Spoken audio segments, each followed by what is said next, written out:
you talked at the very, very start of the film, you talked about a kind of John Hughes meets John Carpenter, kind of almost like via George A. Romero, if you like. So those are some of the films that were inspiring you. Can you just tell us a bit more about those kind of films, and also what was the kind of the animation stuff that was really inspiring you at that time as well, both of you? Well, I mean, Chris, we'll talk about it, I'm sure, but Chris wrote the script. Yeah. I spent many years writing it before I ever arrived, and so I think a lot of those influences were written in. You know, like the John Hughes, John Carpenter thing was so key, and it's so. I mean, I love those directors. I love those films. Because the fog kind of comes across with it, doesn't it? Yeah. Everyone can get on board with something like that because everyone knows the vibe. But there's obviously this other level of storytelling going on as well, which is what I love about it. But also, we had other things. You know, like when we got together, we were looking at things outside of animation, outside of those films. Like there's a film called George Washington. That's an indie film, David Gordon Green. It's a really slow film. It's just about kids. Recommend it to anybody if you ever get to see it. But it's just these little observations of a rubbish kind of run-down American world, which I love, you know, as well. You know, so we had time. We would talk about all kinds of things outside of it was a way to take the Scooby-Doo-ness of it and ground it, I think, because we always wanted it to be a real movie about real characters. So while we wanted to have a lot of fun with, you know, the garish colors, the references to like 70s and 80s horror, and the Scooby-Doo thing, we still wanted it to feel like these were real people, and Norman was a real kid. Yeah. And part of that was to make the place real. We spent a lot of time, and this is an unusual thing in animation as well. Studio Ghibli does a lot of it. And you see it more and more now, but it was taking time to establish the place. Ordinarily, in an animated movie, you've storyboard lots of shots of like trash in the gutter, or like we've got the rusted old bike against the chain link fence. Those are the things that get cut out for time. And we held on to those because we wanted to create this sense of time and place. And also, it's just for attention span as well. Like you'll test, you know, the bigger studios, you'll make your story reel first, and you'll test it, and people get fidgety, and that's when those shots get cut out. But with Travis behind us and Laika behind us, you kind of celebrate a different kind of filmmaking. I suppose essentially what you're doing is you're kind of, obviously you've got a kind of a blank canvas, and these worlds are all being created, but they're all kind of created in a kind of pristine way, and then you have to make them look really lived in and dirty them up and make them look like they have been there for 30 years. I was thinking about like Mr. Prendergast's room. Yeah. I mean, that's an incredible example. So you have to try and think yourself into that space where he's got years and years of stuff in there that you've had to create. I mean, that's kind of liberating, but kind of slightly daunting as well, isn't it? Well, this is what the stop motion crew lives for, by the way, so that they can make millions of pieces of useless crap that no one will see unless you freeze frame it. But that frame will be beautiful because of it. You have to remember that we have an army of people, 450 people, whose job it is to create this. You know, you have people whose entire life is creating individual blades of grass or individual leaves. And they want those leaves to be the best leaves you've ever seen on screen. But all that combined is what makes it magical. Well, this audience is 450 people, and each one of them are the people who would have freeze framed it to look at the leaves as well, to look at those individual leaves. So you're with the right audience there. Yeah, but it's a thing with stop motion in general, that a real object with real light on it, shot through a real bit of glass, is still amazing. You know, it's the most amazing looking. I mean, this is obviously part of a big stop motion season. I think one of the most interesting things when you're watching stop motion is the fact that actually the animators who are putting these things together are actors in their own right, are they? I mean, you know, you have a voice cast, but they are channeling through those puppets so much in terms of the gestures, and you know, they have to think all those things through. How's that character going to move? How are they going to look? How are they going to react to things? And you're doing that as an actor yourself, presumably. Well, you are literally projecting something of yourself into this thing, and you're doing it all day, and you'll see people. Like, if someone's doing a very kind of heavy, somber scene, their face goes heavy and somber like all day, and you see them at the end of the day, like the guy that was animating the Some of judge. them are always like that, by the way. Yeah, but you know what I mean? You can sort of see someone get really so deeply into it. And that's the thing, you've got to remember that they're not just on a scene for a day or two, they're on it for months. There was one the animator who did the Prendergast scene spent, I think, most of his time on the movie in the toilet. Yeah. I mean, I've never seen, pretty much any film, let alone an animated film, with so much detail. A toilet and cubicles so lovingly recreated. That in itself is not a usual route for us. Even if the studios to go down that route necessarily. And it's all bespoke because you get nothing for free. So every single item that you see on screen, you're creating this whole world from scratch.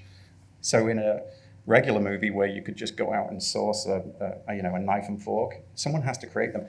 And not only do they have to create them, they have to create them to fit the design of the hand that is holding them. So like in this movie, the proportions of the characters are a little pushed, shall we say. Some characters have one leg bigger than another or offset eyes, and all that has to be taken into account when you're creating the world around them. The chairs that they sit on. Yeah, so weird ergonomics, like their car. It's got like the tallest windows and these tiny little wheels. To fit Perry's head.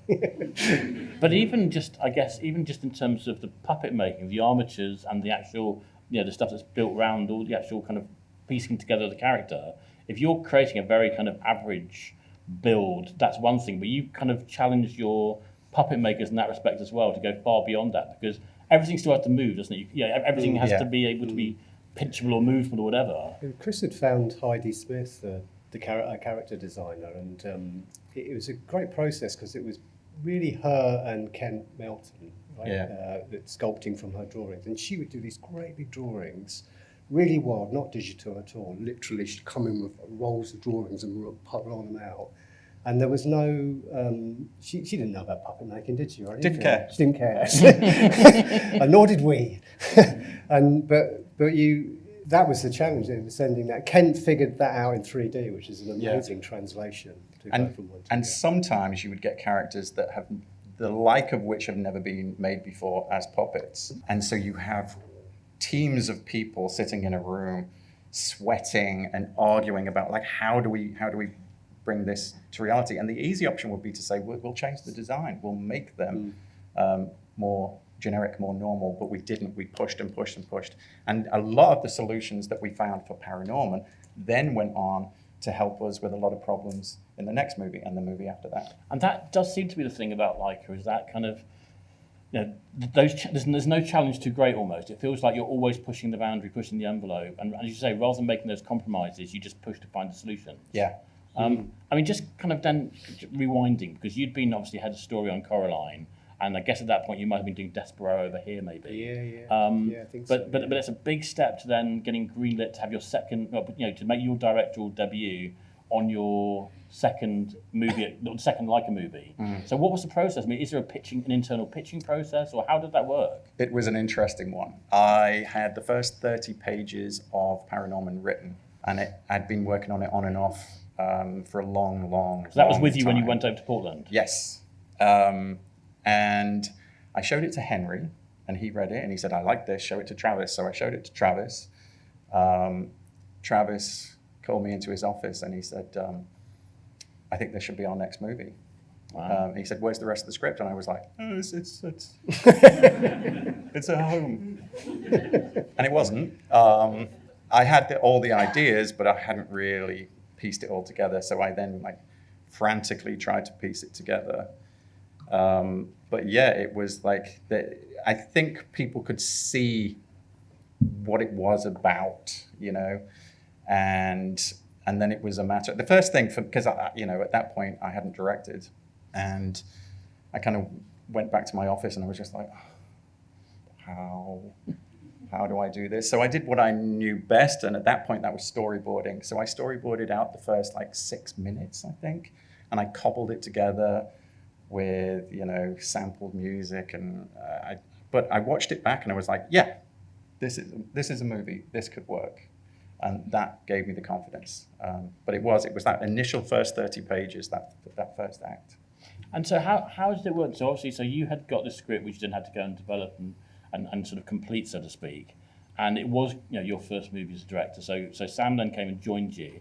How did you divide out who was responsible for each thing? Because you've obviously, even if you work together very well. You've both got obviously different visions and different ways of working. Well, it was for me. It was like I don't know how many drafts you'd done actually. I'd done a few, I think, by the time I arrived. But it was there. The script was really there. It was just long. Yeah. And we just got to hang out. And this is why, again, I think it was a great situation, because I've worked at big studio situations, with lots of executives and lots of tiers of. But it's quite homely like in a way, especially at that size, because Coraline had finished, so it's actually a very small unit at that time. It was Chris kicking around. The building was mostly empty, right? At that point, there was like 3 of us working on it. So we just hung out, and I just really loved the script. And Chris is just fun and great, we really enjoyed. Thanks, Sam. No, really. After all these years, who knew? Really, and but yeah, so it was really more organic. Like we had time. We weren't under pressure. We had time to hang out together. We had time to talk about things we liked. We had time to, and really together we just did a sort of script edit. Yeah. But and since ParaNorman's the only film I've done where the writer has been present all the way through, every day, and that's an amazing thing, because anything that we talked about, Chris would be like, I can see that. Come back the next day, it would have been, it would have changed the script in just the right way. Whereas the studio system, where you've got writers coming in and out all the time, and then they've gone, and then you're stuck with their stuff, and it doesn't quite work. So it was just a real. So I didn't need to bring a vision, I guess, what I'm saying. But the key thing, I think, was that we both grew up watching the same stuff. So those points of reference were there. And if you both love those things, it's very easy to get, And then, like I say, because the script was so solid, once we started getting the crew in and bringing people on and developing it, we didn't have to worry about the story either. It was there, so we could think more about character design and codes of design, like how do the clouds relate to the cracks, and how do the cracks relate to the wrinkles. And at what point did you bring the voices in? Because presumably you need the voices before you can actually kind of start to do all the lip syncing and stuff. So at what point do you start thinking about cast? It's pretty early, yeah. You start storyboarding, and when you first put together, I think everyone in this room probably knows that you create an animatic first in animation, because you need to know what every shot is before you shoot it. So you piece together those storyboards, and you use people in the studio to do the voices. What's great about that is they're normally crap. So if you can make it work with a crap voice, when you bring the actor in, it's magical. It turns into something else. It's so much better. It was a big cast, though. There was like a lot of characters, and so we started off with the character design, and then we'd find a clip of the voice, like Casey Affleck, and we'd just play the voice against the character design, and you start to see if it get a feeling if it's going to gel. And would you put the different voices against each other as well? Yeah. So it takes sort of 6 months, I think. So by the point where you've decided who you want to bring in, you've then obviously got to hope they're going to take the gig on as well. Because they didn't have to be approached. And also there's a ticking clock with kids, like Cody Smith-McPhee. His voice was cracking right at the end. The final session, his voice was... Because presumably you had to bring people back in at several points over a number of years. And as you say, if you've got somebody who is younger, that's a massive risk. They change, The last time we brought Cody in, it was like, hi, Cody. And he was like, hi. But he was such a good actor that he could... He could do it, he could match it, couldn't he, if you listen. But and the other one was Tucker, Neil was such a great... He was from nowhere. He was found, like a real discovery. He hadn't been in much. And he was so quirky, wasn't he? Like his acting technique, everything was so all over the place. We got the opportunity to record them together. Recording kids together creates...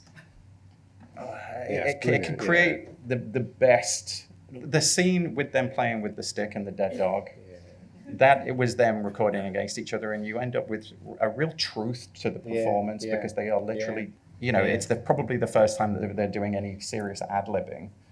But you really get an honesty from that is great. It's very difficult recording kids, but you do get that little magical. But you remember, like later on, in later sessions, Tucker's mum was like, "Right, I've got him some training," and she got a teacher for him, and it was like, "Oh no, don't train him." It's like, I guess it's interesting as well. Obviously, stop motion is a kind of like a global art, if you like. People from all over the world sort of gravitate, because there's only so many projects at any one go. And this is like the second big project from a big American studio now. It's a big American story, but you've got two Brits at the heart of it, which is kind of interesting as well.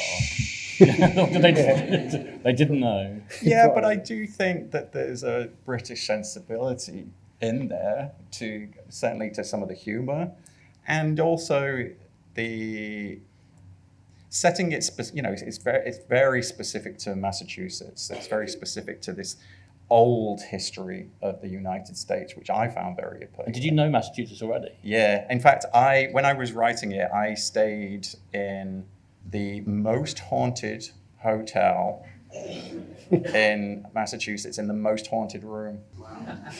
Nothing happened. No. I was sitting there on the bed in the middle of the night saying, "Come on." Did you want it to happen? Yes. Maybe you wanted it too much. Yeah. Ghosts are fickle. Spirits are funny things, aren't Yeah. they? Yeah. We did a recce, didn't we? We went to Yeah. Boston, around Massachusetts with the art team, and I took photographs. Yeah. I seem to remember, Sam, that you got chased out of someone's garden. Yeah, I did. Yeah. So it was like we were taking a picture. We saw the van. It was like Mitch's van was there, so we would take a picture of it. He actually broke in. I didn't break it. The thing about the gardens there, their fences are very low, or you can barely tell the boundary. Yeah. But this guy came out and said, "What are you doing? Taking pictures of my van?" Really, Was he armed? Very Boston. Yeah. I wasn't anywhere to be seen. No. I can imagine. Yeah, I ran. That's a sensible, Yeah, sensible yeah. option, isn't it? But there's a lot of Brits back and forth, from Portland Yeah. to Bristol and around. I should And say we I'm have gonna got one give- here, Yeah, I I want to can give a say. shout out to Tristan Oliver's here. So- He's the DP.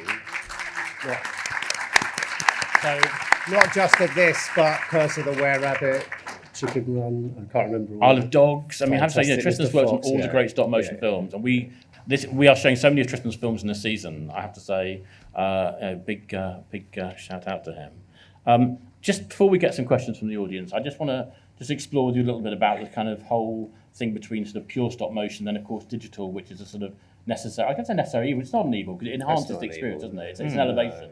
So it's a difficult decision to make, though, isn't it? Presumably. I mean, I love the fact like your tornado was what was it made out of? Tulle, yeah, like ballerinas. Like a tutu, Yeah, kind like of a skirt. tutu, yeah. Yeah. I mean, I love the fact that you didn't go for like a CG option with that. You went for the whole thing. Well, and then we you did. Elevated the edges of it. That's the thing. And with a lot of our stuff, what we'll start with is something practical, something physical. So we had a bunch of biz dev artists who would sculpt these clouds out of Tulle, and they paint them, and all would try all kinds of different things. And then we'd take a lot of pictures of them, and then it would at some point go to the VFX department, who then take that and implement it into their work. So everything we do, even the visual effects, always starts with something physical, tangible. And those, like Aggie at the end with her hair boiling. Yeah, I mean, that is one of those moments when you watch you, and I think, well, how did you do that? Because you know there's some stop motion, you know there's some... They'd made ink splats, and they scanned those ink splats, and then they turned them into 3D models, and they printed them out, and they shot, and Tristan shot light through them, I think, in different plates, and they were animated on set. But they did go through a computer,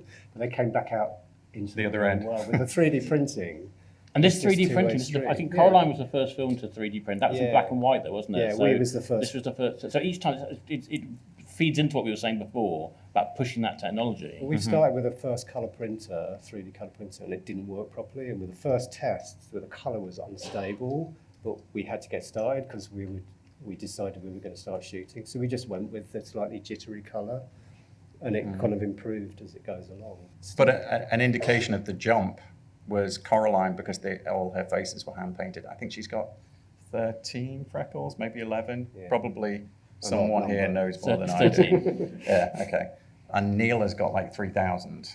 But because we could print them, they were all exactly in the right spots. But it's been an organic thing because it's become digital stop motion gradually since Corpse Bride. Because before Corpse Bride, we used to shoot on film.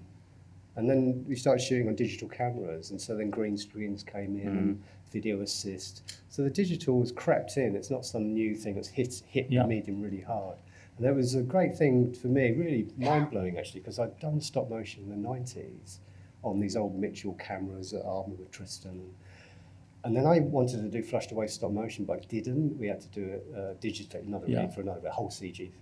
So ParaNorman was my first experience of stop motion feature filmmaking, and it was mind-blowing because all the things that used to be like really difficult and really annoying when were not there anymore. Like you could have rigs in shot, because we used to have to hang things on fishing wire and try and hide the... And the thing that really comes across when you go around the exhibition is you need so much patience, it's so time consuming, as well as just having that incredible ability, you also just need to be able to, I mean, I don't know how people get through the day, knowing that, you're doing 24 frames per second, and you really do the full gamut at Leica. You don't kind of cut any corners. Not too I mean, frames. that's a huge amount of time to animate, literally just a few seconds technically, isn't it? Yeah.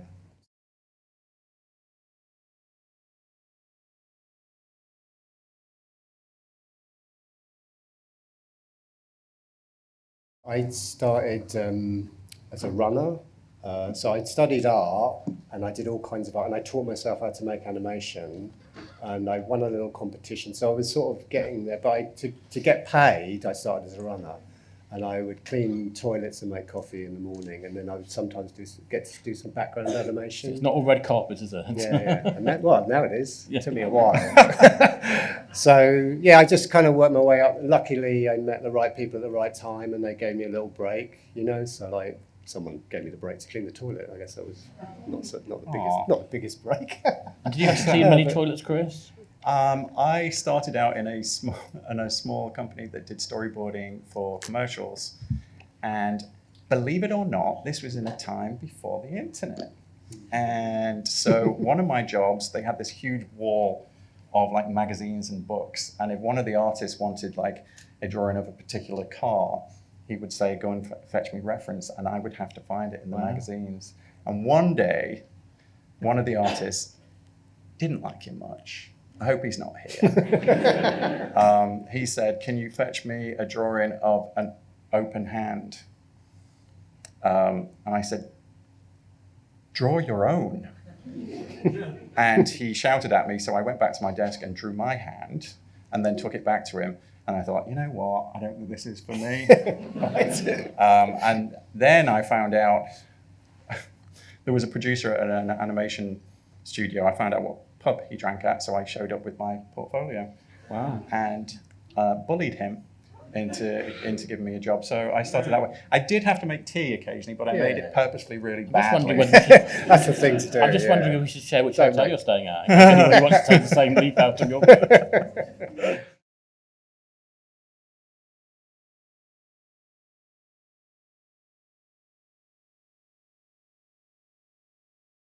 5 years total. Plus I your think. entire lifetime by the sound of it before. Yeah, that's true. I was working on the story for probably, 10, 11 years before we started. But the way it normally works, well, in this case, it was about a year of development, year of pre-production, year and a half. Year and a half of shooting. Yeah. And 6 months. Yeah. And is that standard? With Missing Link, for example, is that the same? More or less, yeah. Yeah. Yeah.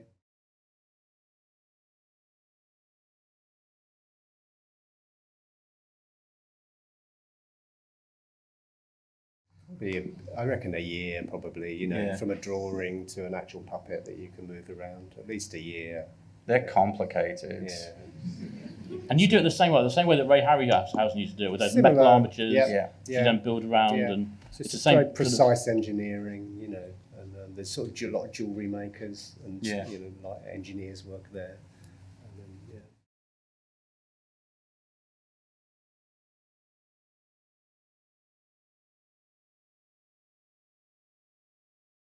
Have a look in the exhibition. It's amazing. It starts tomorrow on Monday, right? But Cody was yeah. like in The Power of the Dog, wasn't he? Jane Campion's film. Yeah. not long He's ago. like 7 foot now, Cody. And he was in one of the X-Men, I think. Yeah. But the puppets, they enjoy a whole other life after the movie. They get to travel around and do exhibitions, like the wonderful exhibition here. And we like to have them on display because we want people to see them. And also, in order to make a movie like this, we have multiples of these puppets. So how many Normans were there? It's usually like 12, isn't there? It's like a main Oh, character. sorry. 24. 24? Okay, there's a lot. 24 Normans. Yeah. And how and 'Cause everybody touches if you're a particularly senior cast member, can you just whip one out with you at the end of the shoot, or Yeah. are they all counted in or out? They're great gifts, aren't they? They make great gifts. Expensive gifts.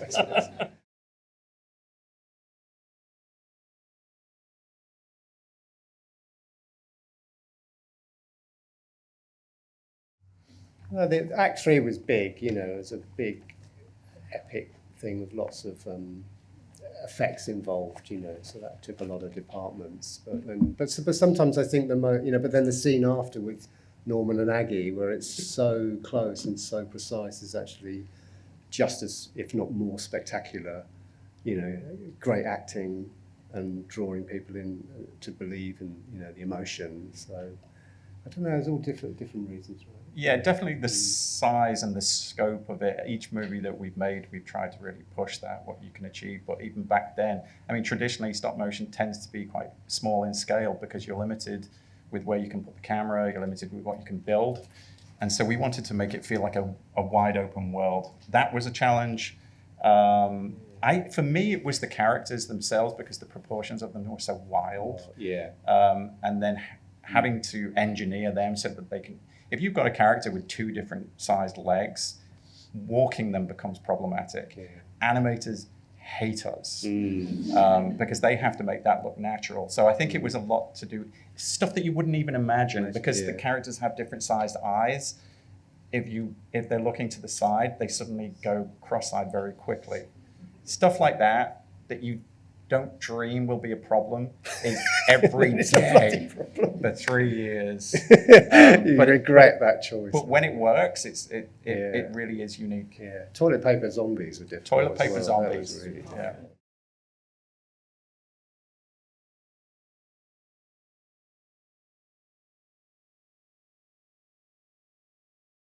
Actually, Norman is very much based on me when I was a kid. And it was that feeling of, you know, not quite fitting in. And I think that is unique to that time in our lives where we're not exactly sure who we are.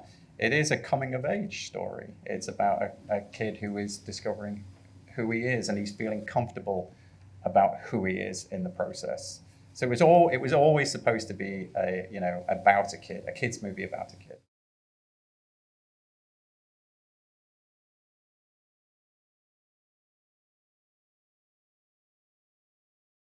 To me, as a filmmaker, it's just the joy of stop motion is you go in every day and you can see the film. It's all around you. You can pick it up, touch it, you can smell it, you can, you know, you're not sitting at a screen. I just find making movies on screens is just tiring. It's just really tiring and not much fun. But like a stop motion production is like... Any movie that you're making, whether it's 2D, CG or stop motion, you're trying to connect with the audience. And you'll use any trick that you can to connect with them. I think it's great that CG is looking to us as a means to connect. And because what Sam's talking about, what they're looking for is that imperfection of reality. And that's what you get with stop motion. Real light on real objects. You get the fuzz on, you know, a shirt from a piece of real fabric. You get everything that's incorrect, imperfect in the world is there under the camera. CG spends millions of dollars trying to find this imperfection. We get it for free. Well, I think on that note, I'm just going to say, you know, a big thank you to our friends at Leica. They have been so brilliant to work with. The exhibition is amazing. Yeah. The season really properly sort of starts off now. But a huge, huge thank you to both of you for being here. Big thanks to Sam and Phil. Thank you. Thank you very much.